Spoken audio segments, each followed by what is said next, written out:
Hello and welcome to a Max Spoilers from MinnMax. MinnMax is a place about games, friends, and getting better. My name is Ben Hansen. I'm joined by Jacob Geller. We're going to spoil a boy's life. Heck yeah, joined by Janet Garcia. Hello, it goes exactly as you might think it does. That's right, and we're joined by one Jeff Cork. I'm going to spoil a boy's life again. Heck. Here we go, everybody. This is a Max Spoilers for not a video game. This is for a film. 1991's Boys in the Hood. We all watched it. We're ready to talk all about it. No, come on. No, we're talking about 2014's Boyhood, directed by Richard Linklater. I'm sure eagle-eyed fans who might care a little bit have noticed, I bet probably for the last 3 years, it has popped up on MinnMax content of saying like Boyhood. Then Jen said she's never seen it, even though she's a big fan of Linklater's Before trilogy, just being like, oh, we got to do something about Boyhood at some point. And Ethan Hawke specifically. Ethan Hawke is who Janet kept bringing. Right, Understandable. I love Ethan Hawke. I'm sure we'll talk about that many times. Big Moon Knight fanatic. I understand how it goes, yeah. But I actually do like Moon Knight, you know? And when Ethan Hawke showed up, I was like, let's go. Now we're cooking. You could put a gun to my head and ask, it's like, he was something, I think he had a cane. I watched an entire series. He was like that guy. He was eating soup. That's actually what was happening. I think he was eating soup in a Soup, pyramid. I don't know. Anyways, we're unpacking this film. Jeff Cork, our old friend and coworker from Game Informer. Cork, can you help me remember? Yeah. Did you originally recommend the Before trilogy, Before Sunrise and Sunset and Midnight? That's probably where I got it from, was you screaming, you idiot, why haven't you watched these yet? I think I said it in a cooler, more supportive way. But yes, absolutely. I'm a huge fan of those movies as well. Yeah. And did we see Boyhood together in the theaters? I'm also trying to piece that together. We did not. Okay. All right. So we're going to unpack it all here. I'm excited to go back because this is only my second time seeing it. It's Janet's first. Cork, where are you at for how many times have you seen Boyhood? This was my fourth time. Okay. And Jacob Geller? Probably around 4 or 5. I've written about it before, and so I'm holding up, this is the Criterion Collection Boyhood. Watch your share. So I've watched, like, we'll get into this. I've seen like the director's commentary. I'm big into Boyhood. Hell yeah. All right. I'm so excited to unpack this in a huge way.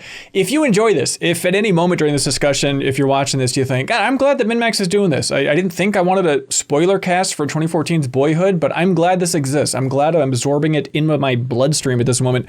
You can help support this content directly by going to patreon.com/MinnMax with 2 N's. And when you go there and support it directly, you also get a benefit, such as unlocking the podcast version of this entire discussion. So you unlock that bonus podcast feed, bam, pop it in your favorite podcast app, bam, you get the podcast version of this, the Deepest Dives, which are our huge community game clubs, early and ad-free access to the MinnMax show, access to Bonus Pod, which is Haley's show every Monday, which is quite damn good. So you're not a real MinnMax fan unless you unlock Bonus Pod each and every week because it's so damn good. So thanks for your support, everybody. Greatly appreciate it. Man, I watched this week and the overwhelming feeling was like, why am I not watching this every year? Like, I feel embarrassed that it's been 11 years since I've seen Boyhood. But Janet, I mean, we're going to unpack a lot, believe it or not, in this discussion. But I'm curious, like, first time going through Boyhood, what was your experience? Give us a high-level takeaway. Yeah, it's really good. Really, It definitely hits that vibe of the Before series that y'all had alluded to, which is to say it's a film about conversation and like slice of life things where there isn't necessarily a dramatic through line, but all the little pieces are worth like thinking about deeper and dissecting. Some great lines in there. Long, but doesn't really feel long. It does in the sense of like time is a long time. And it also was just a very it's not a negative, but it was like an unsettling watch. Like the dread I felt watching this film. Because also I went into this completely cold. I knew absolutely nothing about this movie at all. All I knew, I knew that y'all liked it. I knew what the cover looked like. I knew Ethan Hawke was in it. That is all I knew. So it was really fun kind of see what it was. Like the 12-year gist? No. Whoa. Okay, so we should explain for people that maybe haven't seen this. You should see it, by the way. Also watch the Before trilogy, please. I think it's the greatest trilogy ever committed to film. But the hook for Boyhood here is it's the story of a family, by and large, right? But it's filmed throughout the course of 12 years. So it's starting when the kid enters first grade, and then it ends when he enters college, and it's the same actors aging in real time, and they just filmed a little bit every year and then pieced together this movie. And it's the best setup because, Linklater said in interviews where he's like, yeah, I had a kid at the time and I wanted to make a movie about it, but it's like, what moment could I use to capture childhood? Like, you can't. Like, when you think back on childhood and the story you want to tell, it's about just the scope of this thing and kind of the arc and the evolution. And like, the only way to do that is with one of the greatest ideas ever committed to film of, we're just going to film this movie over 12 years. And God, there's so many moments in this movie that just blow my mind. Like, just the smallest little thing, like when he sees the dad's old roommate when he's practicing for his band, right? Yep. And he's just like, hey, Mason, it's been so long since I've seen you. Whoa, you've grown up. And just like having to pause the movie to think about, in no other movie when a character says that is it literal and real. But we have seen the last time that Mason saw this roommate, presumably, and how young he was. It is just such a wild thing. If you enjoy thinking about film and art and life just ramming together in the coolest possible format. It's also, and I'm glad I'm on this episode because I love Boyhood, but also because Hanson and Cork, you are a little older than me.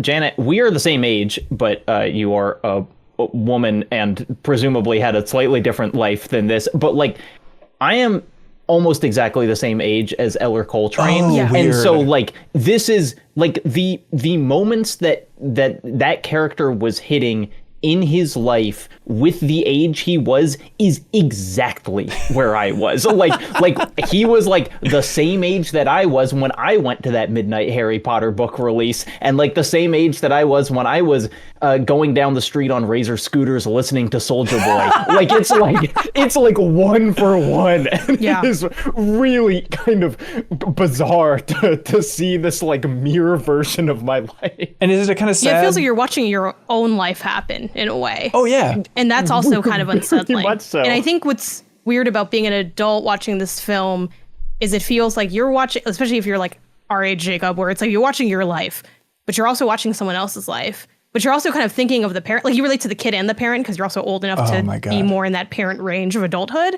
So it's like, it was very like existential crisis-y. Like, is this how it's going to feel to then have a kid and then see them live their life, and then you get to the end of that and you hate yourself? It's like, I was so like, this is a horror film. Like, I was so scared at so many moments of this. It's I wouldn't say it's a full stress watch, but life is scary. I was scared watching this. Yeah, I think that there's 1,000 things to unpack with this, but like, I don't know if it just says that I, am stunted mentally or something, but it is weird watching this movie because like, the actor and the character, they're 7 years, he's 7 years behind me, right? But at the same time, it's like in the movie in 2001, he's watching Dragon Ball and then playing Halo 2. So even though he's 7 years below me, I'm like, this is my exact life, those exact years. But apparently I was just doing things that little baby boys should be doing. But Jeffrey Cork. Yes, sir. When was the last time you watched this? Like, because you are living this from multiple perspectives now, because you have two kids that are nearing college age here, right? Oh, it's an absolute nightmare. Yeah, the difference between like when I watched it the first time, like I think that the specifics of the references are certainly not necessarily applicable to my life, even though I was alive and well aware of those things. Just I was not going to be going to a Harry Potter midnight book launch. You know what I mean? Missed out, man. You missed out. Just because of a little restraining order. But yeah, last time I watched it on it was like 4 or 5 years ago. I watched it with my oldest son, and it was like super interesting, and I continue to love it and everything. But watching it again was just devastating because this is his last semester of senior year, and he's got his college picked out, and he's only living like 15 or 20 minutes away, so it's not a big deal, but at the same time it is a big deal, and I think, I don't know how we're doing this, but I think like I'll just jump right to the to the end of this. But like when Olivia, Patricia Arquette's character, like the penultimate scene of the film is she's just like crying because Mason's moving out, and then she just talks about like how it's basically over, and then she just says, I thought there would be more. And like that is such a gut punch because I can 100% relate to that. I think that might be the greatest gut punch in the film, and like one of, I don't know how I forgot that moment. I remember even like on Blank Check, Jake up there talking about like, the Patricia Arquette scene. I'm like, I don't remember the scene with her. And we're getting towards the end of the movie. I'm like, did I miss it? Is it something like, oh no, it is just that scene that starts so innocently and it just kills me to think about, of her just being like, oh, you don't want to take this picture of the skateboarder? It's the first picture you took. And he's like, oh, not really. And that just like snaps her. And then her ending talking about like, all right, my next step is death. And I just thought there'd be more. You know what's next? It's my fucking funeral. That's the line. Oh, I have that written. I took notes like the whole time watching this. It was so hard not to message y'all when I was watching this because I'm like, I don't want to burn through the pod. Like, really I know. But I was like, why y'all got me watching this up movie? I'm like, this is torture. It is. It's like it is in some ways such a wonderful, affirming movie, and I think that like, you know, the like literal last scene and last shot is so kind of beautiful, but there are these moments of incredible darkness of like, that is the last time we see Patricia Arquette. Like, we don't see her kind of recover from that existential crisis. It's like that. And then the other thing that I just think about all the time is you never go back to those stepkids. Oh, like the kids, that they leave with the alcoholic stepfather. And it's like, you're just like, please let me see them again. Let me know that they like got away from him somehow. And you just don't, you know, they exit Mason and everyone's life completely. And the fact that they talk about it too, and she's like, that's kidnapping. Like, I can't get them out. I can't do anything. Oh, it just kills me. And then like the fact that it goes from that scene to then the next scene that was just like, boosh, boosh, right in my stomach, was them like driving away from the house and then them at the school. And what just melted me was the teacher in the school and how it's just like a tiny little scene, but that teacher is so nice to Mason then, you know, just be like, hey, welcome so much. So glad to have you. And like that pivot of like just that teacher being nice, not being aware of like the hell that kid just went through, and just that little pocket of kindness. Like, Jesus Christ, that 180 just destroyed me. The alcoholism scene was definitely like, you know, really devastating to watch. Which one? You know, alcohol. Well, I would say the first one, because I think it's the most, it's like the one you feel the hardest. At least that's the one I felt the hardest. You know, like alcoholism is in my family, so I have experienced it firsthand as a kid. Like that feeling of being like, of an adult being drunk and scary, and like I think they did such a great job conveying the dread of like, you're sitting there, and it happens with other forms of abuse too. It doesn't necessarily have to be like only alcohol related, but where it's like, don't say anything, don't do anything. Like, you're trying to survive the meal. And like, that is like the worst feeling ever. It's like, I have so many like memories that are like that. And it's like, I think that was what that's like the first bit where I'm like, okay, now it's getting scary. Like, now this movie's getting scary. Like, and I think they do a good job leading up to it with the, you know, even going back to, I was like, oh my God, when he got that bottle of wine at like the dinner. Yeah, we might have company coming over. I was like, yeah. Oh. Yeah, well, the wine was before that, and the wine was innocent. You know, it didn't seem like, back from the honeymoon, yeah, we'll get another wine. No, you can't have another Coke. Like, you already had enough soda. And then in case someone's coming over, no one comes over. And then I'm like, okay, now I'm getting scared. And then when I saw like the liquor bottle in the laundry room, I'm like, it's over. Yeah. We're cooked. Yeah. We are so cooked on this. That's like, you know, alcoholism 101 is you have alcohol in places that you don't normally store alcohol, that you like hide stuff, the drinking out of the cup. And I think they did the ramp up really well. And also like the shock of him throwing the glass at the kid, because that really is how it happens. And then him telling the other kid to clean it up. And it's like, this is so accurate. Yes. So I was very moved by how real that scene felt. And I also went through and scrubbed through on YouTube today just to watch that again. Cause like he really chucks that glass and it lands like right on Mason's plate. It doesn't shatter, but they add this shatter sound effect. But like you can see the terror in that actor's eyes. Like, oh my God, as that cup is thrown at them, and just everyone being on pins and needles, and him just over and over again just pushing out the idea of like, I'm gonna have a glass to drink with my dinner. Does anybody have a problem with that? And going around the table, and it's like, yeah, I have alcoholism in my family, but not in a direct way with my parents. And so it was just that feeling of just like this, it felt like so many times going to friends' houses. Like I feel like I know that character, quote unquote, so well. It is just like a certain dad archetype that is scary as and I'm so glad the movie addresses it in a in a sincere feeling way, I guess.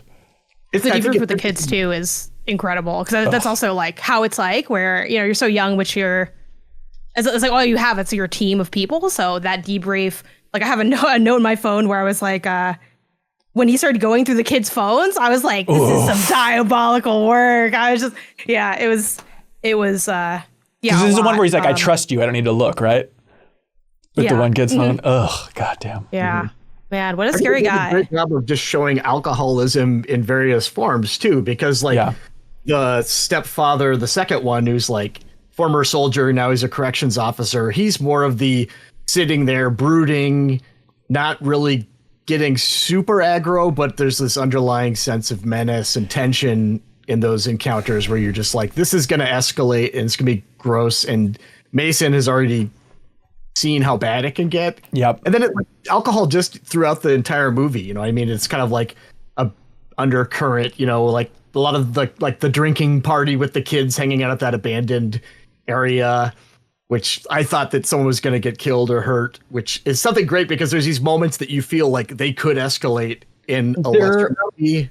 There are so many moments where you think it's going to kind of become a movie, you know, where it's like, someone's going to get their finger chopped off because they're throwing these big buzz saws in a construction site, or there's going to be a car crash, or there's going to be, you know, it's like things where it's like, I've seen a movie, I know this is how the conflict happens. Shotgun is going to pay off in some way. There's a big shotgun scene. You know, it's like, it's the least Chekhov's gun movie ever, where you just, instead, it feels like just being a parent and you're just see a million ways that your kid narrowly avoided death. And it's like, I guess that's just living. Is like, you know, there are a lot more almost got in a car wreck than got in a car wreck moments in your life. And you're just going to see those. And like, yeah, you're going to do stupid things with your friends. And like most times someone won't get their finger chopped off. But then one time they will, and it's enough to be worried And it just doesn't compute with your movie-loving brain. But I think it's so incredible. And like, I remembered a scene in the car where they were looking at the phone. And I remember it being like this tense, long, drawn-out thing. And then again, when the scene happened, just like a quick glance to the pig. I remember that felt like a lifetime the first time I watched the movie. I'm like, the car crash is happening right now, waiting for this big jump scare. And then, it turns out it's a pretty quick shot, but it just feels like an eternity as he's glancing at this pig on the phone because of what movies have taught us.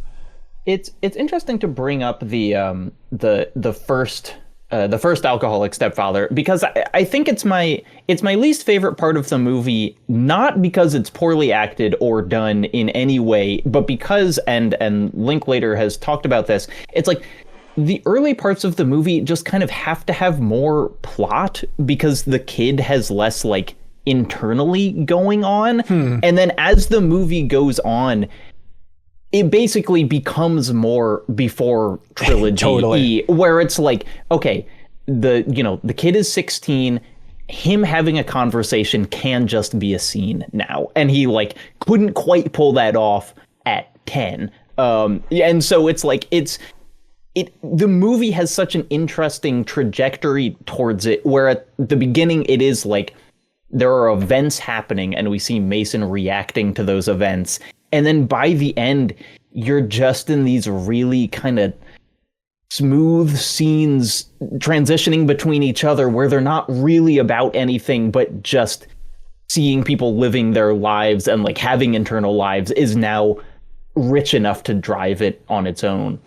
Yeah, that's interesting. And the second alcoholic husband, stepdad figure, like, you know, I saw there was like a YouTube essay of like, was this guy a good guy or not? It's like, it is, because it started out with that feeling of like, okay, he's not that bad. Even old Bill, the monster that he became, started out, it's like, you see the lessons he's trying to teach about golf, but it all just falls apart. And like that veteran guy, Jim, it's like, you see he can be a good guy.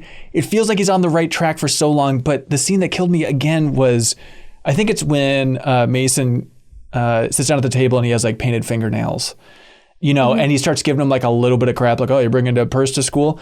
And just the shots that destroyed me were just cutting to the mom and the sister in the kitchen and their protection. Like they are watching that like hawks, like ready to pounce any moment because they've been through all this with Bill. And so having this guy, oh, I'm just having some beers and giving a light ribbing to the sons. Like they are just so wary of protecting each other. And that just destroyed me again. It's such an amazing scene. Yeah, too. Like, I feel like it's funny that there's like that anyone would have a debate on like, is this a good guy or not? Like the second he was like talking smack on the porch and turned around and just said corrections officer, I said, well, yeah. I'm scared. He's a certain type of guy. So it seems like the entire point of the movie is like trying to decide if someone is a good guy or not is like such a movie like take to have like you're right. what life is. But also it's like I do like that scene though, like his argument though, where he's just like, hey, I'm that guy. I'm the guy who's trying to take care of you. Like you can't compare me to your dad. I had that on here too, where it's like I quoted that, I wrote it down in my notes. I'm not your dad because I'm actually here. I was like, man, he ate with that, but also you were talking to a minor, so it's like, I like that in that scene too. The portrayal, you could tell that he had that inner like thought as well. Like after he said it, and he left. He was kind of thinking, maybe that was too far. Maybe that wasn't a good thing to say, even if it is kind of true.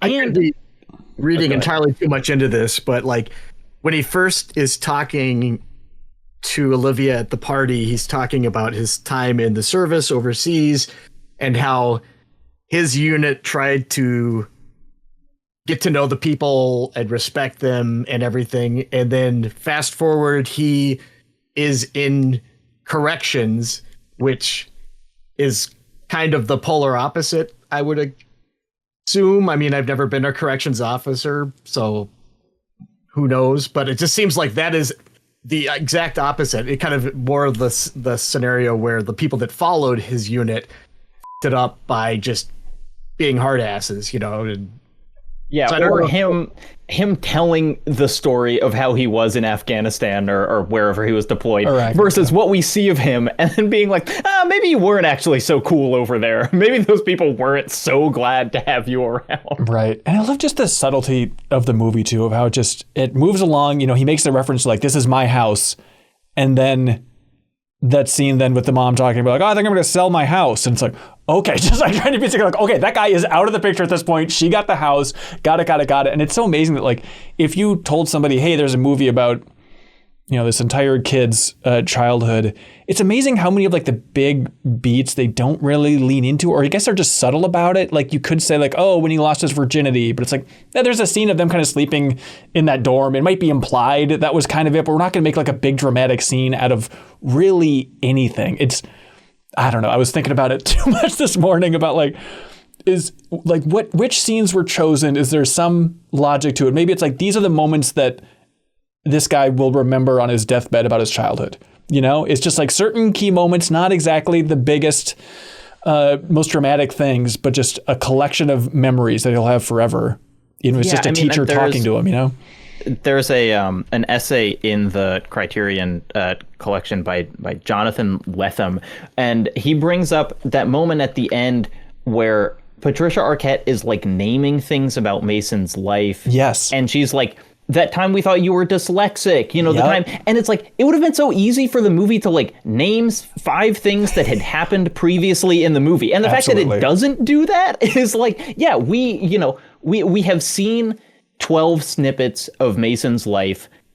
We don't know him, and it's kind of like it is those like, we don't know if these are the defining moments of his life. He doesn't know if these are the defining moments of his life. His mom has like a completely different picture of the things that kind of shaped his childhood, and it is just kind of like, you don't know. You don't know if like drinking in the car after graduation is going to be more memorable or important to you than the graduation ceremony. But that's what we're gonna see here. Yeah. Oh, that graduation scene too. Like, it's another good example of, okay, everyone's going around and give some speeches. All right, Dad, you want to give a speech? Mom, you want to give a speech?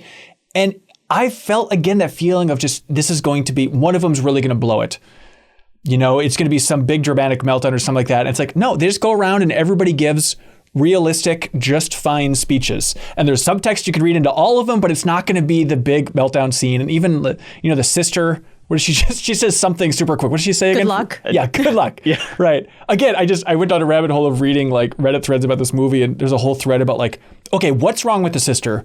Clearly something's really wrong with this woman. She's falling apart mentally. She just says good luck when the big speech. It's like, no, I think she's just a teenage girl. What are you talking about? Yeah, I feel like that scene was so cute because like when you are, I mean, she's only a little bit older than Mason is, so that is something like a sibling might say. Totally. Obviously, there's some siblings that might have like a, something more heartfelt, or they're more like, into like rhetoric, but that's why everyone laughed, because it's like, oh, that's cute, it's funny, she's getting put in this awkward situation also, because again, she's also the only like younger person that speaks. Everyone else is like very much an adult or a parent or in some position of power, and she's just like, I don't know, I see you all the time. I think it's also the different dynamic in the relationship. Like, I see you all the time, you came to visit me.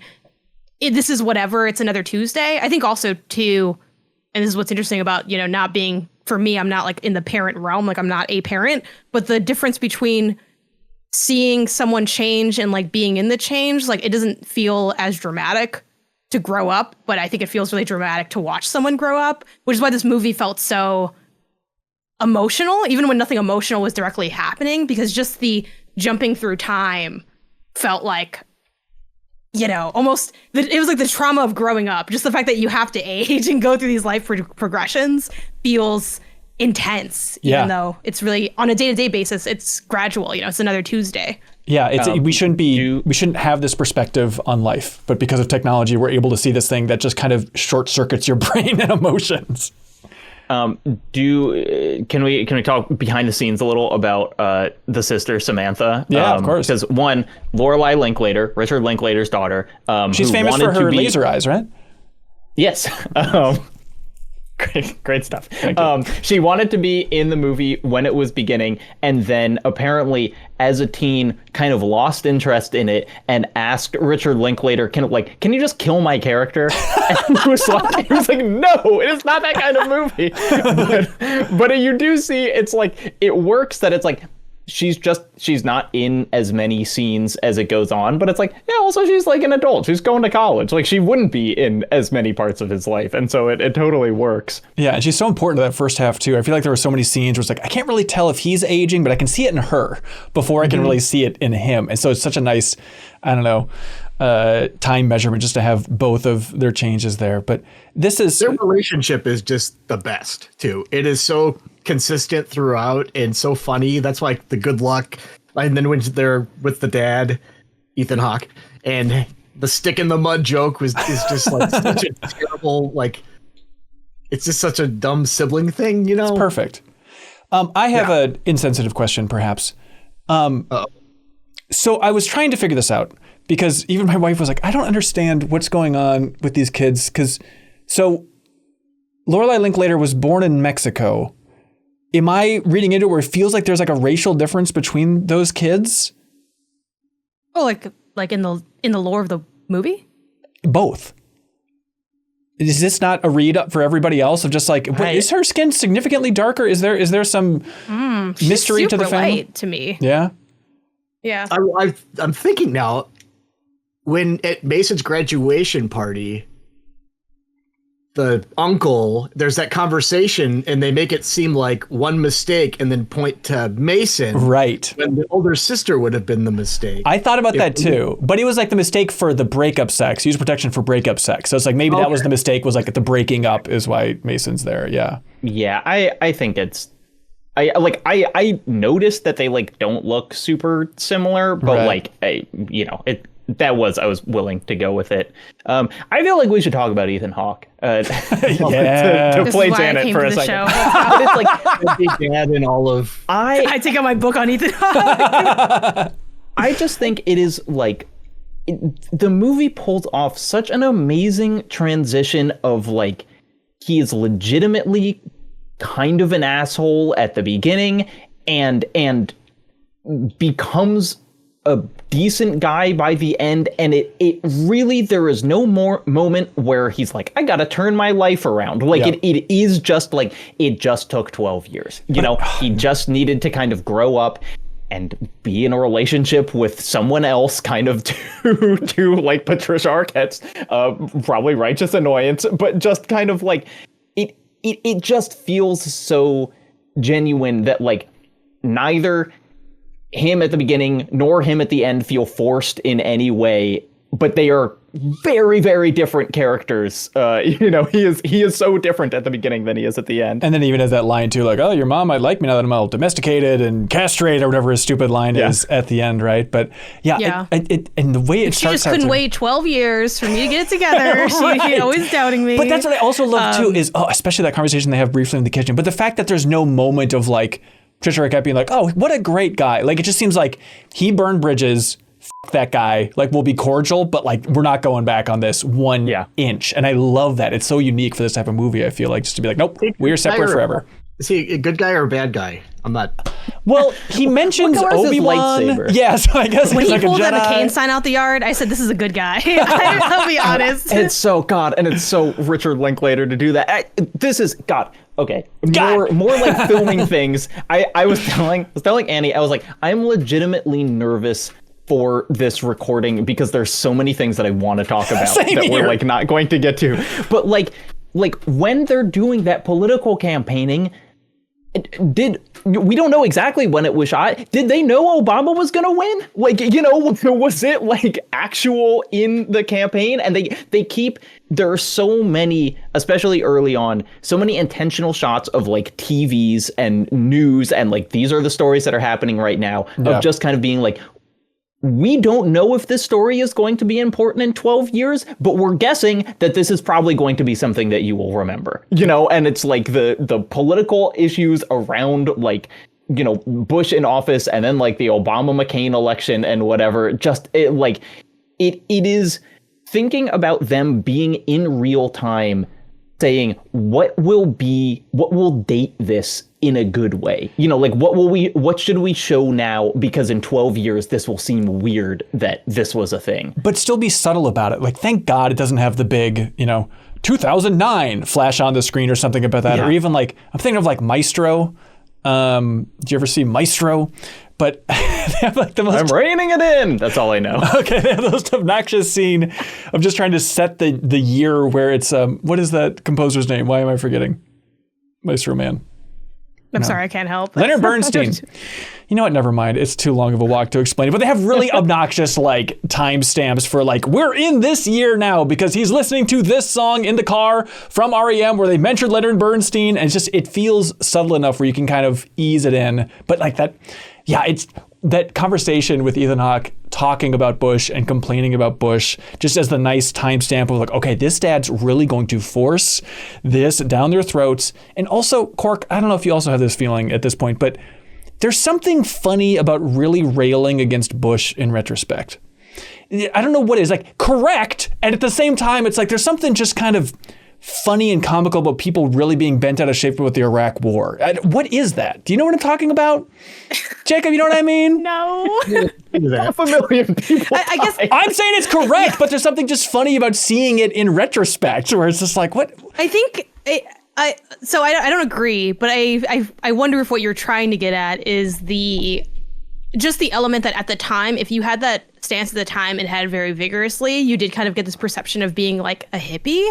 And, you know, a hippie negative, you know, it's like, you're kind of, and it kind of felt like it was fitting into the archetype of like, oh, this whack dad, like he has these like, set of values that he really cares about. Meanwhile, he's been away from his kids for a year. You know, he says he carved this totem pole. No, he didn't. He bought it on the side of the road. He was even in Alaska. Like, so I think it's one of those interesting, like, kind of outlier things where it is inherently like a positive trait in retrospect. But I think at the time, again, that had a perception to it that went beyond like the political leaning of it. So you're laughing at kind of the archetype in some ways. Yeah. It felt like it was an othering take to have at the time, because that wasn't as much of a conversation. It was like, oh, what, you're not excited to, you know, fight for America? Like, and so it kind of puts you in that position. Is the only thing I think that you might be trying to say.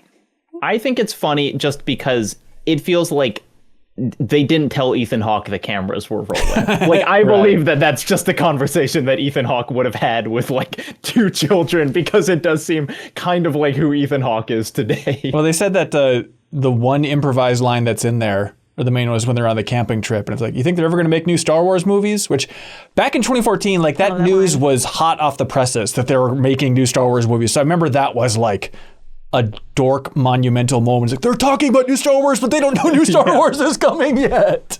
It's so stupid. Yeah, I like that a lot too. And I think one of the things that helps make the film work over like such a big span of time and such like a long hour count for a film, like it's nearing 3 hours, is that they have like some key lines, but they're not key lines that tie to an overarching thesis. Like I know, one could argue that the thesis of the film is the final line, you don't seize the moment seizes you. It's like, yes, we're all just like beholden to moments in our lives and they shape us one way or another. But the things that you get aren't necessarily feeding into that through line. You get stuff like the Star Wars thing where then later he's like, you got to be like Obi-Wan. And right, it's like, okay, right. This is like a big part of them. Or the line the mom says of, oh gosh, what is it? It's the attitude. Drop that. I wrote it down somewhere. Oh, the chicken attitude? It's not chicken but something like that. It's like that comes up twice in very like different contexts. And it's like, okay, that's a through. Like it just kind of has like a nice thing that makes it familiar even as it's progressing, which I think helps enough callbacks without being obnoxious. Like, where do y'all stand? Attitude. That's Horse. Yeah, thank you. Thank you for calling it out. Where do y'all stand on maybe the biggest kind of obnoxious callback? And I still like it, but it is notable of like the guy fixing the house. Yes. No, absolute worst part of the film. I think it is the weakest part of the film. I think it's the weakest part of the film. Like they could have done that same moment well, I think, but because it is in this like weirdly racialized patronizing thing, like it just it doesn't. But I remember when I was watching that in theaters with my mom, she like gasped. So it does work. Like that was her Star Wars like, moment. Yeah, it delivers that moment. But yeah, I think it's like it feels so forced compared to everything else.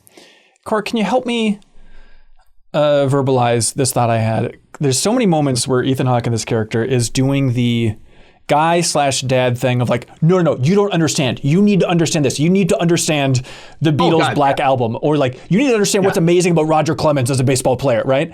And there's something, I've never encountered a woman who's done that in my entire life. And I'm trying to figure out. Absolutely a guy thing. I'm going to educate you on this thing. What is it? Where do you think that comes from? That like, no, seriously. And I do it myself. I catch myself, we just did a Let's Play about Split Fiction. I had to pause it to explain why the opening of Toy Story 3 was so important to Ronnie. It's like, but it is like this weird aggressive move that I'm trying to wrap my head around. I think it's just like, I think it comes from a place of, like earnestness and excitement and enthusiasm for something, but it could be very off-putting, especially like when it's about music, where it's just like, all holding right, a gun to the camera. I'm like, go on. Why is it? Tell me why it is. The best I can figure is it's like, this movie it's kind of about men in a lot of ways. And it does feel just like this aggressive, forced connection of like, I haven't really been connecting to others, but if I just channel all my energy into making sure I connect with this one thing, therefore I'm connected to the outside world and I'm not going to be adrift in space in a sad mental place like a lot of men can get to. Does that make sense? Like, just if I channel everything and force it down their throat in this way, let me explain Roger Clemens, please, I need to connect to the outside world in this way right now.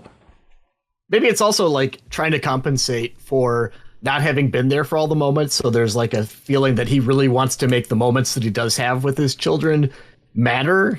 Yeah. But it's a lot, especially like the Black Album, where he's just like talking about, it's like the compilation of all the solo projects or like from the members of the Beatles. And I could just imagine hearing that, someone saying that to me and just wanting to sink deeper into the chair or maybe into the car seat or like open the door and tuck and roll. Because it's also just like, the kind of vision of like Mason Jr., that it's like, my child is going to be a smaller version of me. And so in order for them to do that, they need to understand Roger Clemens. And then like, as we see, it's like, that's not who Mason is, but it is kind of like, it's just kind of like, these are the things that I have to relate to you. And I pictured when I had a kid that they would be interested in all the things that I'm interested in. So I'm going to tell them. and then him struggling to deal with it's like, yeah, Mason doesn't care about the Beatles as much as you care about the Beatles, and he'll find other things to care about, and that's fine, and that's how like you were with your parents as well.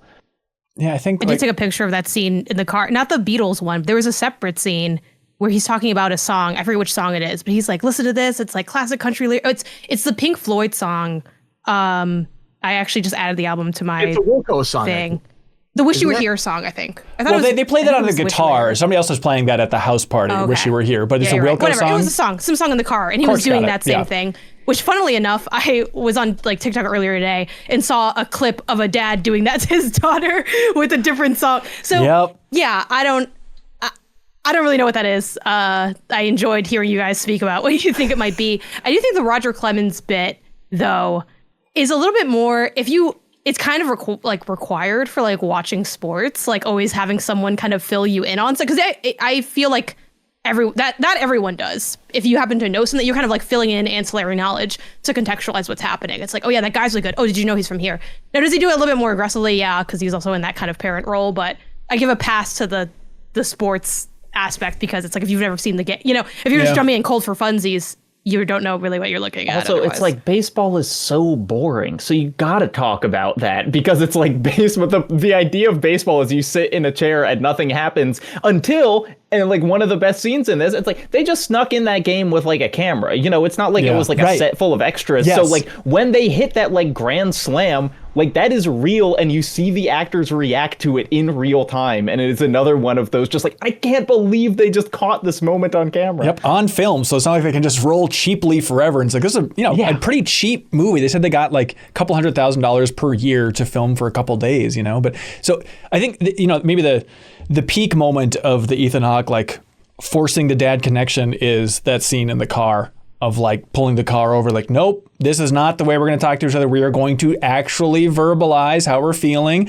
Talk about your sculpture. What do you mean you can't describe what it is? She's like, it's abstract. He's like, okay, there we go. I didn't know you were into abstract art. I'm not into it. They made us do it. Like, all those lines are so good. Cork, is that just being a dad is having a million of those moments of like, nope, we're not going to talk to each other like that. That is not how human beings should be. Probably should have had that conversation. It never occurred to me, though. It was just like, I just remember like when the kids stopped telling me how their day was, I was like, yeah, that's a dumb question, because there's not any satisfying way of answering it. I think that kind of ties into something that really hit me too, watching it most recently, was just, there's two moments in particular that I just found really devastating, where like the first scene where Mason is talking about, he figured out where wasps come from. It's when you throw a rock a certain way and then it is a wasp. And then the moment where he's asking his dad if there's any real magic in the world. Right. Because like watching, it's such a sweet way of thinking that just goes away. And I know watching like my sons, like, they were always running around and pushing cars around and making little stories and talking to themselves. And there's just a moment where it just kind of tapers off and then that part's gone. And to see those little remnants of that part of Mason, and then they just disappear. Then it's more realistic story. But like that little part of that little boy you just see is gone. And I think that just breaks my heart. Yeah. And the also, it's like, Ethan Hawke has such like a beautiful answer to that. Is there magic in the world? And Mason's like, yeah, but at this moment, there are like 0 elves in the world. Yeah.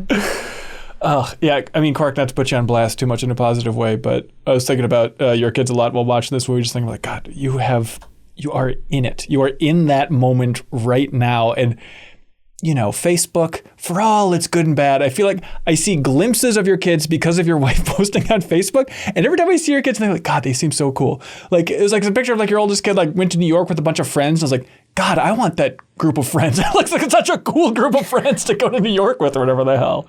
Oh yeah. It has been a delight watching the boys grow up.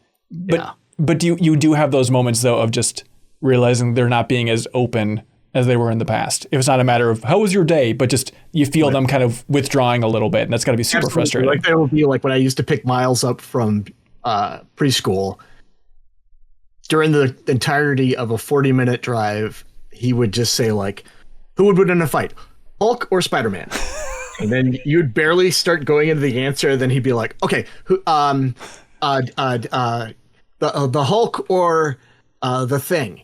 And it would just like, he was just not interested in the answer. He was just trying to like come up with situations that, so like, and then now it's, we'll have an entire ride where he's just on his, like listening to music or like watching TikTok videos or something. So yeah. It is nice that even, in 2013, wherever they were filming those scenes, I like that there are those scenes where Mason is really leaning into the idea of just being like, this technology, it's not good. Seems like he's kind of getting into that theme of like, this algorithm's out of control. They can find us as roommates. There's only 8 different types of people. What the hell does that mean?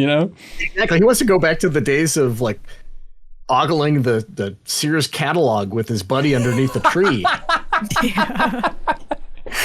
Oh God, that's it. And also there's a quick shot too, like around that window of just like him looking at a dead bird. And I know, Cork, that's also a weakness for you. That's one of the first scenes in the movie, right? Is it? Okay, yeah, I guess it's early on, yeah. But it's just, again, quick shot, not going to make a big deal out of it. We're moving on. Here's a major complaint that I have about Eller Coltrane's portrayal. When they're 17, they make Mason too cool. I think that, like, he's... like Mason is like good and legitimately kind of weird and going through growing pains. And then junior year of high school, he's like too hot and he's like got it together and he's like doing all sorts of like cool photography. And then the next year going to college, it's like back to normal. But like when I was watching this and being the same age, I was like, wait a minute, that kid turned into like this cool photography guy. Not fair. And I guess, yeah, they are just kind of a cool person with kind of hippie parents from everything I understand, And so that is tough though, if you're making the movie and the kid is going this direction of like, okay, but tone it down. We don't want you to be like so cool that apparently all the attractive women are just throwing themselves at you. Like, can we do anything to adjust this while still retaining the spirit of the movie? You're going to have this haircut. We got to dial it back a little bit. Yeah. It was funny. I was listening to interviews with them talking about filming this movie for so long. And they're like, yeah, at a certain point I wanted to get my ears pierced. And so I had to call Richard Linklater to be like, hey, can I get my ears pierced? Is that going to ruin the movie? And Richard's like, yeah, if you want your ears pierced, get your ears pierced, man. Like, I can't tell you what to do. It's not really how the movie's going to work. So I love this. Like, it's always just their hair. It's always everything they wanted to wear. Because it's like, well, why would you change that? Why would you shoehorn them to be something that they're not, Janet, other stuff. Except for the buzz cut. I guess that was kind of the one scene where the point is that, yeah. But hey, yeah, it's another nice through line too, where they're not all like verbal, but just the act of like his the character's appearance and control over your appearance. And I like seeing appearance used as time shifts as well. Like when the sister gets her hair dyed for the first time. Mm-hmm. It's like, yeah, I wish I had dyed my hair when I was in high school. I still want to dye my hair. I'm going to do it at some point, but it's not the same. It doesn't hit the same as when it's like, you're a kid and doing it. I love the scene where he and his girlfriend like visit the sister's college. So fun. Is, I mean, probably the most before trilogy scene in the whole movie. And so maybe that's why I like it so much. But like, it's just so nice. And it is, again, it's like the movie doesn't need to be anything except them hanging out now. Like we don't need to create a story. It can just be his girlfriend talking to Samantha is like an interesting scene. And then them at the diner and they like see a weird guy and they're talking about a weird guy. And it is like, it's just so kind of nice. And it rings. It's like, yeah, this is kind of an unimportant trip and probably something that you would remember doing forever.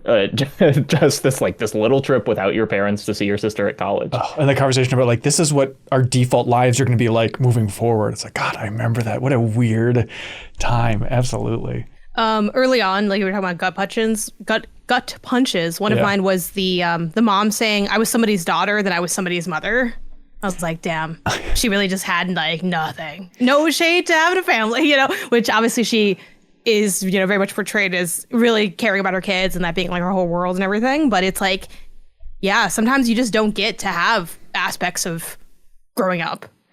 Yeah. You're just immediately shifted into something else. Yeah. And there's that line too where Mason's talking about like, oh, I'm seeing college feels like it's just a preordained slot. And he's trying to assess it like through his mom's life. It's like, yeah, she went to college and now she's just as confused as I am. So like, what does it really get you in life? But like everything going through the lens of that mom. But that scene where they're in the kitchen with Ethan Hawke and Olivia there, and it's like as sweet as you get as a scene between them. And there's so many.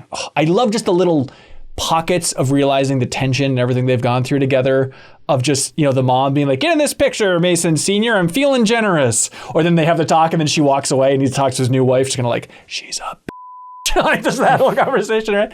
But when they're in the kitchen and it's like, hey, I just think you've done a really good job with Mason. I can't thank you enough. And here, I want to get you some money for putting on this party. And yeah, I got to go get some for my wife. Turns out I don't have any. And just like, they hold that shot of her just staring after that for the perfect amount where it's not obnoxious. It's not her being Jim Halpert looking at the camera, but it's just a taste of just like, you see this that I'm dealing with this guy after all this time. It's so good. There's one little detail that I noticed that I thought was, when you see pictures of the kids in the background, it's a weird sensation because you're like, I've seen those kids in the pictures walking around and talking and interacting. It's not like in most movies you see like just awful photoshopped composites of like they're in front of the Eiffel Tower or something and It looks like they were taken in completely different lighting situations. It's just like, hey, there's Mason when he was about that age. Yeah, around then he would just got to a different school, and there's Sam. Oh, she was doing whatever she was up to. No, it was a very small thing, but it was just kind of funny to look at the pictures. No, you're right. It is so weird that I don't know why we can pull off CG masterpieces. We can make Avatar Way of Water, but somehow like an old picture in a movie always looks off. I don't know what's happening. I really like the visit to, I guess it's Ethan Hawke's new wife's parents, where they go and we mentioned the shotgun, but like the red letter Bible that his kind of step grandma gives him, and he just kind of like shares a look with Ethan Hawke, and Ethan like gives him a tap on the leg, and it's such a nice understated moment of like, just be nice, dude, but like we're not gonna make a big deal out of it. They're very sweet people. It's so good. Yeah, well, but then there is that conversation later where I think Samantha's like, sorry, are you Christian now? What's the deal? And then they like go to church, and it's kind of like, again, the movie being kind of open about its messaging of like, so is this like speech that the guy's delivering, is that relevant to the themes of the movie? Is this just something that we're like going through? Is this going to be memorable to Mason in some way? And it doesn't put too fine a point on it, but it is just kind of like thinking about what they chose to include and why is kind of infinitely fascinating. I do think that pastor is the best actor in the movie. Probably because he was just a real pastor, I would imagine. Because his performance, he is so perfectly. Was it that Sermon 8 though? I was like, this is kind of working on me. I don't know. It's the ex-Catholic in me. I'm like, this Linklater's coming. Write a good sermon. Exactly. I'm like, this is kind of nicely contextualized. I don't know. Maybe it's not so bad. Just give it another shot. What else am I doing on Sunday? I guess running and watching soccer, but whatever. Yeah, it doesn't really count. Yeah. I mean, do we have a list of the video games shown? We do. Okay. I concocted it. So we got Oregon Trail 2, I believe, Halo 2 split screen, Wii boxing. There's Game Boy Advance, some Tarzan skateboarding game that it turns out is Disney Extreme Skate Adventure on Game Boy Advance, which I just played the PS2 version, which is an awesome Tony Hawk clone using that engine. So it's kind of like your Tony Hawk was a GBA Tony Hawk, right, Janet? Yeah. Yeah, so they basically reskinned that the same way they did for the console game, and then it's him on a little Tarzan thing. I think those are the big video games. He didn't look very good. He stopped playing games after a while. Like, oh no. Yeah, because he just had like girlfriends and photography. What the hell's going on? And there is that scene, another kind of jarring scene of like after they leave the abusive father. And then there's just kind of a hard cut to Wii boxing. It's just kind of like, oh my God. That's like so, I feel like I love that though, because that's so real. It's like, have you ever seen those jokes about people being like, me, while my parents are going through like the worst argument in their marriage, and it's just them playing Just Dance? Oh. It's like, this was just like, this is like classic trauma. Because it's like, what am I going to do? You know? Right. I'm just going to boot up something, because what else is there to do? Also, the couple moments of singing, I mean, obviously, Samantha starts the movie singing "Oops, I Did It Again." Yeah. But then there's the the daughter of the family that they go stay with after leaving the abusive father, who's singing a High School Musical. She's like, we're all in this together. Yeah. And Mom's like, stop. And then I'm confused about that song at the end when they're visiting the grandparents. That's an original song that they wrote and they all are taking turns. Is that the context there?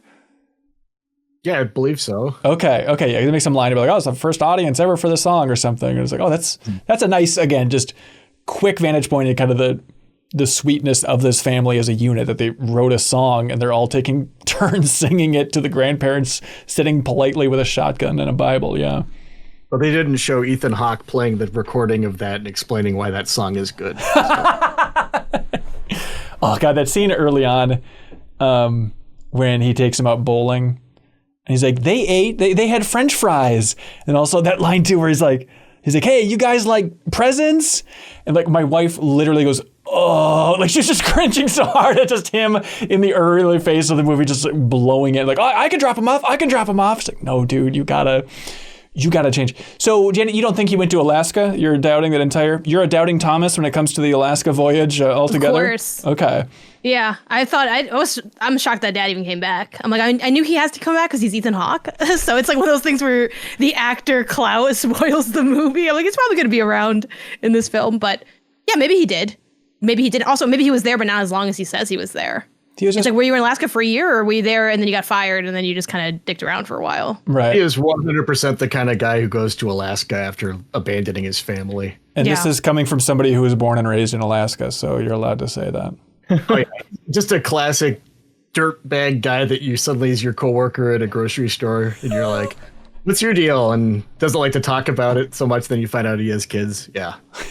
I'm sure it's obvious, and maybe I pieced it together before, but it wasn't until this viewing that I'm like, oh, that's right, it's called Boyhood, and all of the men are kind of little baby boys emotionally in a lot of ways. It's kind of like how men never leave boyhood. I see what they're going for here, but that's maybe too sloppy of a reading of this film overall, because I guess at some point it was going to be called 12 Years, and then 12 Years a Slave came out. They're like, we should probably pivot away from that one.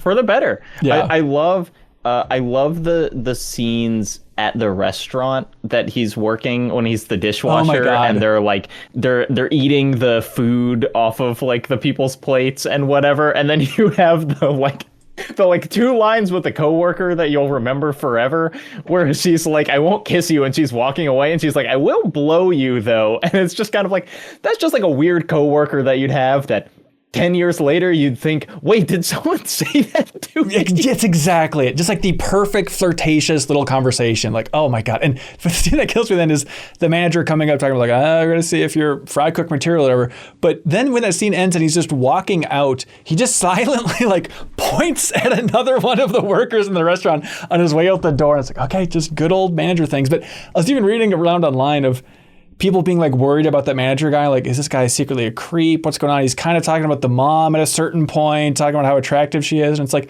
no, the mom clearly has play. The mom's pulling people left and right. No kidding. Like, any age, anyone can get the smoke from that mom. But it's like, ultimately, it's like that manager even, it was for the best. Like, he came to the graduation party and had like a nice present. It's like, all right, he's looking out for this kid in a nice way, even if everybody is on edge at all times. Speaking of which, at that grad party, what was that quick scene where it's like that older woman talking to him, but like, oh, you broke up with your girlfriend? Oh, do you need a ride to college? Oh, the wine mom, yeah. Is that just another example of just, you got to have those little moments, because as a kid, you're like, wait, what was that? It's a weird thing to reflect on. Okay. Yeah, odd moment. Yeah, everyone's worried about the boss, but that just slipped through the radar. I guess so, yeah. Because that one is kind of cool, I guess. Yeah. I also, another scene that I like that's just kind of like the filmmaking is very not stylish here, that they're not doing any things that kind of like draw attention to themselves, but like pretty early on, like probably when he's like 10, there's that scene where he's walking down an alleyway with his friend who's like the girl on her bike, and it's just like a 7-minute shot of them just like walking down the alleyway, and it's just them having the conversation the whole time. And it's another really great, just kind of like a conversation can be a scene.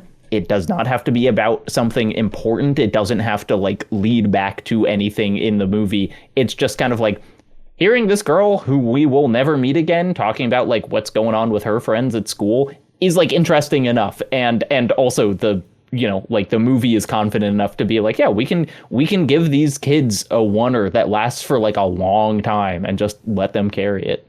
And speaking of carrying it, was that the scene where he's carrying Breakfast of Champions? One of these scenes he's carrying, the Vonnegut book, which is nice. And he's I also like that after his dad talked to him, he like suddenly understood how to talk to women, which is just to ask them questions.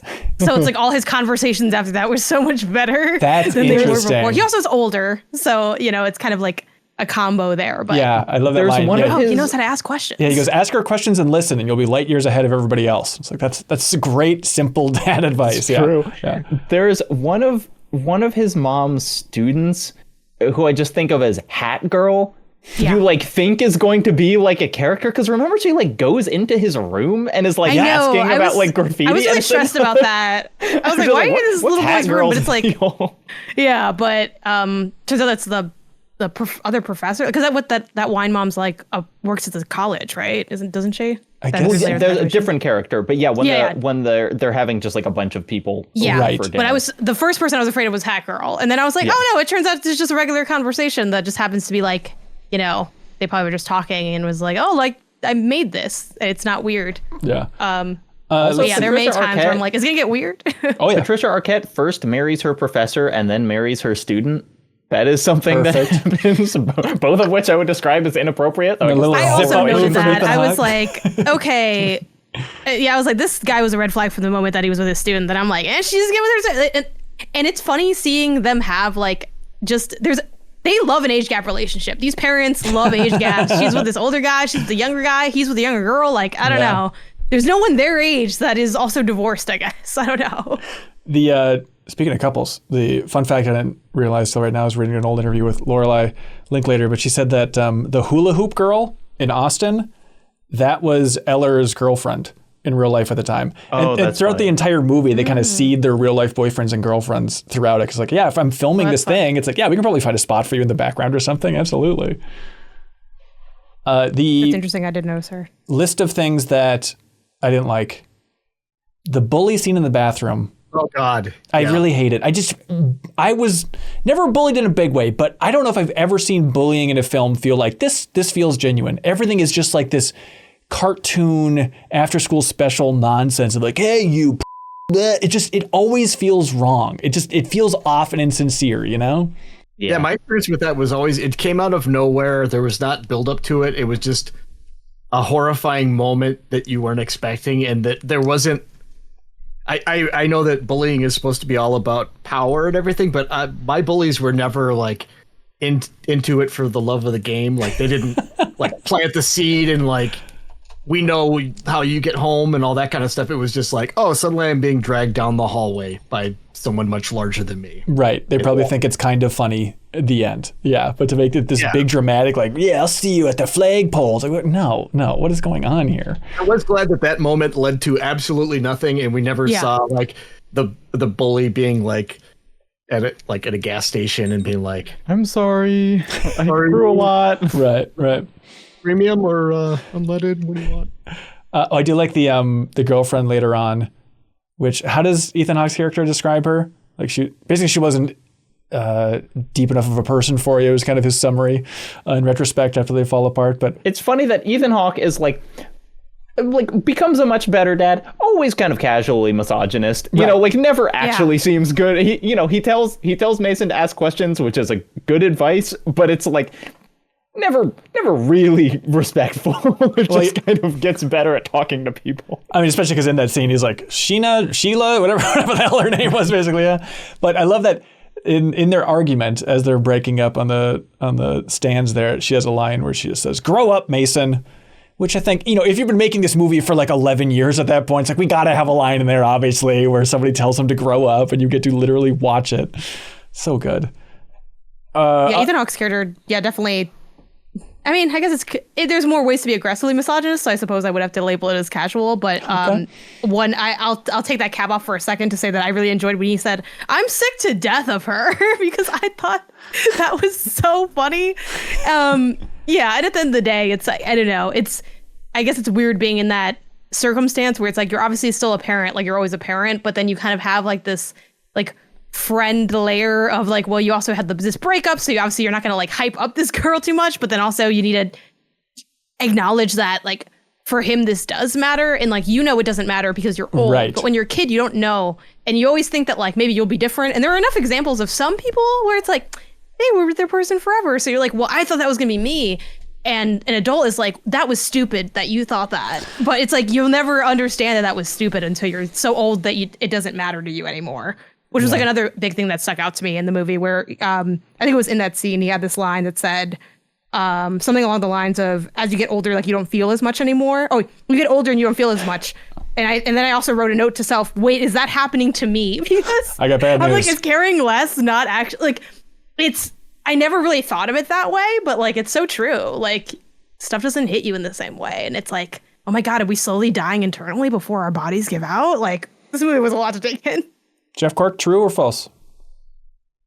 You just kind of learned how to prioritize things emotionally and just be like, this isn't worth caring about for the small stuff. You know what I mean? I think you just kind of get a better perspective overall, or a different perspective, but for me, I would say a better perspective about that. Like things I would like fixate on for a long time when I was a kid or a young man. I realize you look back and you're like, oh, that was so absurd. Like I thought this was the end of the world, and it didn't matter. But to Janet's point, like you can't tell somebody that, because it comes off like the worst possible way. But it's almost always true. Yeah, and it's like, it is the most heartbreaking moment of their life when they break up with like a high school girlfriend, you know, and it's like, it doesn't mean it's going to matter to you in like 5 years, but like there is no like relative scale, you know, you can't be like, well, you'll experience worse later, so get over it now. Yeah, I'm sure it's not a healthy instinct, but I just had a weird moment, you know, raising the little baby boy, of just being like, oh, so having a kid is just like reliving your own life from the third person perspective. Like it is just the weirdest thing. And it's just, I didn't expect a Cork to be as fascinating as it is, because it's just like, I never got the sense that my parents were like fascinated by me, you know, but just the fact that like, God, they were probably, well, I was the third kid, so maybe they were bored and whatnot. But like just the amount that we like study our kid, not in a scientific weird way, but just like, I want to just watch every emotion and facial expression they have because they're so fascinating. And that is the weird part of, I'd imagine, this movie as well. And it's tying in a little bit, I guess, that idea of just Ethan Hawke's character trying to kind of relive his life and having a new perspective on things through the kid. I still like have moments where I just am done just thinking like, my wife and I created life, and it's a guy that's just right there, and he has his own opinions on things, and he can drive a car all by himself like a big boy. It's just, I don't know, it's just such a weird simple thing, but it like, I don't know, it's just so strange. And you're gonna give him the GTO? Oh shoot, you remember that? I do love that. Again, I love that we don't see that scene either. We just have to kind of assume. I think Mason's probably right. You know, well, absolutely, he's right. He's got to be right. Oh yeah, there's no doubt that I'm not. Was he in Alaska? I don't know. Was Mason right? Absolutely. And yeah, that was like such a good, like that was like a mundane gut wrench, because at the end of the day, like it doesn't matter that much, but it is that. Oh, do you not know that? And also, I think the anger of like the implication is I haven't seen you that much in my life comparatively to like my mom, and the few times you did see me, you don't remember that. That was like a big moment, and one of the reasons I remember it is because it's one of the only memories I have with you, and that wasn't that for you, and that's BS. But I do like that with Ethan Hawke's character's trajectory, like it didn't. I think what's great about this movie is that it doesn't lean like hard into the cliches that it's invoking, which makes it feel like a lot more grounded, because it's not like he goes straight from, oh, he's just like a piece of garbage, and now he's a great dad to someone else's family, which also can be meaningful and impactful and real, but it's it's more casual. It's not like he's like a super dad. It's just like, well, I have a car that's not a death trap and I'm there, which is already, batting 1,000 compared to your childhood. But even as like the whack dad, it's like, oh, like he showed up. He's like, yeah, maybe I'll like move to town. And I'm like, oh, he actually moved to town? I'm like, in my mind, it's like, we're never seeing this man again. This is going to be just trauma after trauma. But he ends up being like, they're through so many things in their lives, which is cool to see. I like that the car conversation, just because it's like, yes, Ethan Hawke is kind of not a present father and whatever, but also I know for a fact that like I remember conversations really clearly that my parents have no memory of. Right. And they remember conversations really clearly that I have no memory of. And it's just kind of like you just remember the past differently. And I think I think you're totally right that it's like, it absolutely should not have been in the movie. Like, we shouldn't have seen the original conversation. Yeah. Because it lets you just kind of live in that fuzziness. Yeah, there was an interview with Ethan Hawke and Patricia Arquette talking about the movie from back when it launched, and they had the good perspective of like, Patricia Arquette didn't see any of the movie. Also, the main actor, Mason, didn't see any of the movie until it was done, right? And she was talking about just like this feeling of like, oh, he's kind of coming of age, so we're probably going to have like the talk about condoms and stuff. That seems like it's right for my character.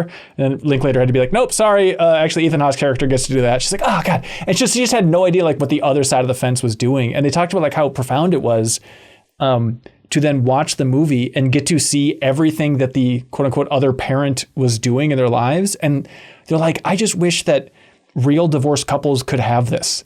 Like, it would add so much love to that relationship if you could just have some glimpse of like the sweetness and how much they're taking care of the kid on the other side of the fence, and how many little moments there are that you just have no perspective on, and that can only exist through this movie being filmed this way. It's so wild. Ben, it's Double Fine watching Psych Odyssey. Jacob, my note right below that is the Psych Odyssey is the closest thing to this film, other than the Before trilogy, I suppose. I always hear comparisons to the Up documentary series, like the British documentary series. Yeah. Have you guys watched that? I have. Is it so? It's like filmed over 55 years or something wild like that. They have a group of kids and they check in with them every 7 years. So you're not seeing them every year, but you see them 7, 14, 21, 28, and it is incredible. Like, it's very worth watching. When I was watching them, you had to subscribe to this thing called like BritBox that was like some stupid streaming service. But like, it is really kind of part of the implicit tragedy of this movie is you want it to keep going, but it couldn't keep going because your life just gets more boring and it doesn't change as much. It's like going from like 31 to 32 you're not like, wow, look at them now. Mm-hmm. But you do get that, with the bigger jumps of the Up series. It's like you see everyone and they're 28 and they're all like freaking out and they're all like, well, I think the world is going to end in like the next 5 years. Right. And that's in like 1971 or something. And then you get back to them later and they've all kind of calmed down. And it is very worth watching. Yeah. So Linklater now is filming the film version of Merrily We Roll Along, which I think is my favorite musical, one of them for sure. And the whole premise of that musical, if you've never seen it, is that it's like going back in time where it starts and it's kind of a big party. And then you go back in time and see like, okay, it was kind of 3 original friends and they eventually shattered, yada, yada, yada. It is one of those things, it's the perfect pairing. Like, it feels so Linklater-ish, but I don't know if you all have been following this saga where they were filming it for a couple years. And then one of the core 3 characters allegedly beat his wife. And so they're like, okay, we need to drop this guy from the film. So they had to go back and just like reshoot all of that stuff. Basically just restart with a new actor for this journey that's going to last 20 years. I mean, that's how long like the musical is. I don't know if they're actually, it seems like if they're leaning into it, they're probably going to be doing that. So it's going to be filmed throughout this wild course of time. And that movie is going to be wild then to see, instead of just makeup and costumes on the stage, actually having this group of friends age and decay in real time as their friendship falls apart. It's going to be so wild if they finish it, you know. But it'd be cool, you know. I don't think they're still filming Boyhood in any way, but like I wonder, do you think it could work as like one follow-up film to Boyhood? Like imagine these characters kind of 20 years down the road or something, pick up for kind of like a Before Midnight style thing of just one off. As long as they don't call it. Midnight's the weakest one though. That's my favorite, but you know, teach their own. Before Midnight is your favorite one? Yeah, for sure. I'm with scared. you, I'm old, Jacob. Scared all over again. I just feel Someone like doesn't believe in love. it's a I don't whole know. movie of Ethan Hawke being like, men are like this. Right. It's a lot of good ideas. I would like that though. I don't know if it could carry like a full movie. But like I like Eller Coltrane's presence in this so much that I do just want to see more of them as Mason, and like that actor has done a little more but not much, and honestly doesn't seem to be, I mean, I think has been doing just other, like did some like fashion stuff afterwards. It doesn't seem to be interested in being like a career actor, right? But I would love to catch up with Mason and see what's going on. Make it a short. Make it like a Super Bowl ad, kind of like the ET sequel. That's right. Can we be advertising Comcast?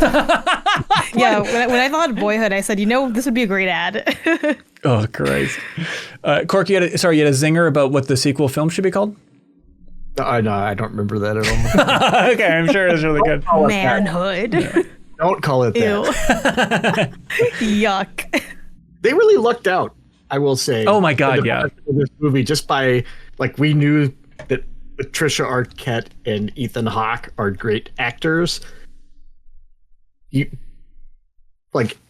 Eller does such a phenomenal job, and Lorelai is super fun to watch, and like Mason ends up turning into like a big major heartthrob, which is great because if he was just not any other teenage boy, yeah, really like weird and awkward, and they're just like, oh no, this guy is no good as a character. You know what I mean? Like you'd have to pivot so hard and just make it. It's actually about Lorelai. My theory is you give any teenage boy like a movie set style haircut, and suddenly they look together. You know, I think that you. It's the same thing with like SNL, where like these guys join, and then Andy Samberg gets like a $500 haircut, and then you're like, oh my God, Andy Samberg's so hot, and it's just like just being like well groomed for the first time in their life. Oh wow, I never would have thought of to use this term well groomed with Mason, because he was like just a greasy kid, but in a really endearing way. Like I would like to be his friend. He seems like yeah. Yeah, you also like Bright Eyes. You'd fit in perfectly. Yeah, it'd be perfect. Yeah, I'm a pretty mopey. Who didn't at the time? Oh my God, I went back we were and all doing. I listened to Fevers and Mirrors today. I'm like, I'm gonna go back and just really listen to this album. That was super important to me back in the day. Yeah, I mean, after finishing this movie just today, Jacob, I think you like posted about it somewhere, but just in my YouTube queue was like this video on like the magic of de-aging in Hollywood. And it was all about like, look at the technology of here and how advanced it is. And like going from Boyhood to watching something about like, look at the technology of here. It just felt like deep fake Tom Cruise or Tom Hanks. Yeah, it just felt like, you know, I don't know. Just Cheetos rammed down my throat compared to like this beautiful organic huge meal. You know, it's just terrifying to look at what they're trying to do compared to this one movie that pulled it off this one time. And I got angry again looking back at the Oscars. Not that everything comes down to the Oscars, as Joseph Fares once taught us, but I got angry that this movie lost to Birdman for Best Picture. Mm-hmm. Birdman, one of my least favorite movies, like, period. So it was an extra slap in the face. But don't you see, he used to be Batman. And now what if he was a character that was Birdman? But it looked like it was one shot, Jacob. Isn't that worth something? What if he just told off a critic for like 15 minutes? Wouldn't that be great filmmaking? I would just wager no one's making a Max spoilers about Birdman in 2025. I will go to the grave arguing that. You think if Boyhood had a Christmas Story tile voiceover, Oscar voters would like it? Just like someone reminiscing, and that was the summer I ran into 2 jocks in the bathroom. I found a dead bird. I think so. That's what they needed, the one thing. Janet, final thoughts on Boyhood? Final. Doesn't need to be. Okay. I mean, I have a lot of final thoughts. Hey, I take guess I'll away. just look through some of the notes that I have that we didn't get to. I know I keep beating the dead horse with this point of the little breadcrumbs they put throughout, but I also really like when Mason goes full. I'm not trying to be like a jerk about it, but what if we detach from the internet a little bit? Hell yeah. Just to taste it. And he's talking about how the dopamine rush of the ping, and it reminded me of like the Pavlov stuff from when he went to school with his mom. Oh, yeah, that's good. And just kind of learning the psychology stuff.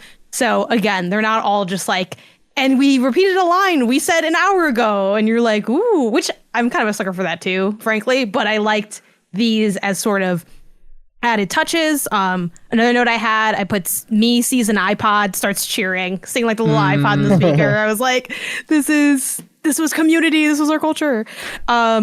Yeah, you can really see in my notes the progression of the deadbeat dad, because I was like, oh no, is Ethan Hawke a deadbeat dad in this movie? That's kind of depressing. And then I'm like, I'm coming around on the deadbeat dad. Next note, rare deadbeat dad W. I don't know what he did that day. I was just like, you know what? He's kind of a good dad in some ways. He gets you there. know? He gets there kind of, sort Again, of. luckily the bar is pretty low for what it takes to be a good dad societally. So I'm like, he's getting there. He's not doing too shabby. He does all right. One thing I really want to say about this movie, obviously it's much better than a lot of these games, but this is why I play like Life is Strange and those kind of those like slice of life, nostalgia, growing up. I'm like, this is what I get out of it. So I just wanted to kind of give a you nod know what to what game this is closest to? It's Before Before Your Your Eyes. Eyes. Yeah, yes. of course. 100%. Yeah. I was thinking about the game thing a lot, about just like, what is Boyhood to the Before trilogy in the video game world? You know, where it's like there's a core trilogy, and then there's kind of a spiritual successor that was released in the middle of it, but it's a different beast. You know what I mean? Like the closest I can come up with is like Elden Ring versus Dark Souls trilogy for the scope of it. I mean, you're not going to want to hear it, but it's Kentucky Route Zero. No, because the first one was released like basically in the middle of the financial crisis, and then the last one came out in like 2019, and so it was then like looking back on like how the world had changed since the first one. I hate hearing that, but I'll accept it. Yeah. I hate this kind of conversation about what is the video game version. Yeah, it's probably Dark Souls. I mean, we were all thinking it when we watched it. Oh, That's I got it. I was like, It's- this is Before Your Eyes. It's a Boyhood and his Blobhood. I'm sorry. It's so obvious. Have any of you seen My Dinner with Andre? No, God, no, I can't believe I haven't. I think a great pairing to this, because it's a movie about conversations, but like one of my favorite things in that is that they're having this conversation and they're like, it feels like people are disconnecting from society, you know, that we're like, we don't live in the present anymore. We're all like going into our like collective individuality. And the thing they are talking about is literally an electric blanket. They're talking about a blanket that you plug into the wall, and they're like, this is why people are detaching. And it's like, if you let people talk enough and talk honestly enough, it is revealing that it's like people have been worried about the same thing forever, you know, and it's like, it doesn't mean you shouldn't be worried about it now, but it is this weirdly like humanist feeling of just like, there is so little difference between me and these people who live in a time so different I almost can't imagine it. It's like we're talking about the same things, whether it's Twitter or a blanket that you plug into the wall to make it warmer. Yeah. God, I do want to know how this movie is going to be 100 years from now. You know, can you imagine if we had a movie that was like this from the 20s or something? Like, what a fascinating just little cultural object too. I forgot, when I saw this movie in the theaters, I was sitting next to some random old lady and her husband, and like 4/5 of the way through the movie, no joke, I heard her lean over to her husband and she goes, is he getting older? Like, she did not realize what this movie was or what was happening until that deep in the movie. Maybe until he was That's like so losing his funny. virginity. It's like, oh, what? I guess that's a good sign that it's just such a smooth process that Is it's this not the same jarring. guy? Yeah, what a weird concept going to the movie like that. That's really funny. Another note I had was another thing about me hitting the worker showing up and being like, I went back to school like you told me to. You're really right. And that's why the kids shouldn't care about having to sort through their objects. Like, I don't really get, again, what is the point? But I said, why did I think this was going to be, my first thought was also, oh my God, not another husband, please. Please don't let her marry this man. She thought about it. You know, she thought about it.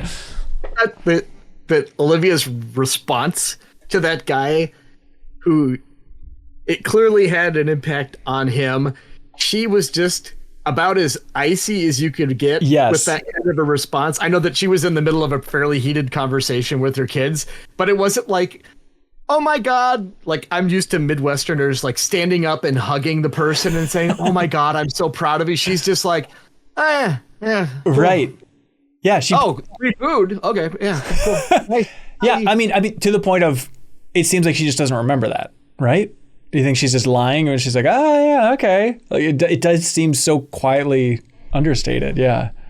It's just everything against the culture which I was raised of just being effusive and just being like apologetic that I didn't do more or something. Like, it just seemed like a strange reaction for me. And I understand that that's probably how most normal people would react. It's just like, oh, yeah, cool. That's cool. No, I feel like you would have I feel like anyone would have a big reaction because the odds of that are just like, mind melting. It's just kind of just like, okay, which is also why it felt kind of dumb. I was like, what is this doing here? What's the point? I guess one of my only other things to add is if you like this movie, go watch Moonlight.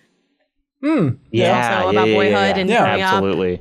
Yeah. That is, I think, even more gut wrenching. Actually, that's like that movie. I don't think I can rewatch that movie because I don't want to mentally have to retread that ground. Yep. Super fair.